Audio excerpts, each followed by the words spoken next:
मी सध्या बुलढाणा शहरातील स्वामी समर्थ नगरामध्ये उभा आहे। आपण पाहू शकतो की ज्या मतदारसंघाचे आमदार संजय गायकवाड आहेत त्यांच्याच मतदारसंघातलं म्हणजे शहरातलं हा परिसर आहे।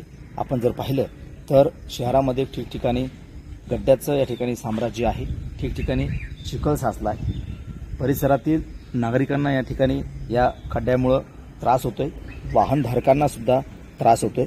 दुसरीकडे पाहिलं तर आमदार संजय गायकवाड यांनी 2 दिवसापूर्वी मुंबईतील आमदार निवासमधील कर्मचाऱ्याला निकृष्ट अन्नावरून मारहाण केली होती। त्यामुळे संपूर्ण राज्यभर या ठिकाणी चर्चा होते, त्यांच्यावरती टीका सुद्धा होते। मात्र त्यांच्याच मतदारसंघातली ही परिस्थिती आपणास दाखवते। ही परिस्थिती फार वेगळी आहे। गेल्या 2 टर्म झाले आमदार संजय गायकवाड या बुलढाणा मतदारसंघाचं प्रतिनिधित्व करत आहेत। मात्र विकास कामं केल्याचा दावा सुद्धा त्यांच्याकडून अनेक वेळा केला जातो। दुसरीकडे पाहिलं तर शहरामध्ये अनेक ठिकाणी मोठमोठे खड्डे पडलेले सध्या पावसाळ्याचे दिवस आहेत। मात्र जी विकास कामं करायला पाहिजे होती, रस्त्याची कामं करायला पाहिजे होती, त्याकडे सुद्धा त्यांनी लक्ष द्यावं अशी सुद्धा परिस्थिती या ठिकाणी आहे।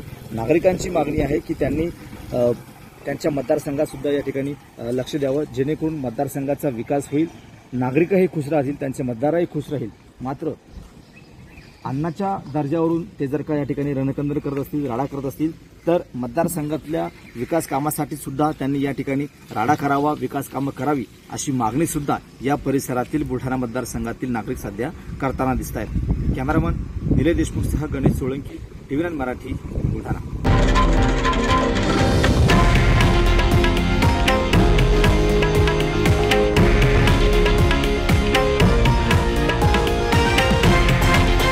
हे आहे देशातील नंबर 1 न्यूज नेटवर्क आणि आपण पाहत आहात TV9 मराठी, एकमेव।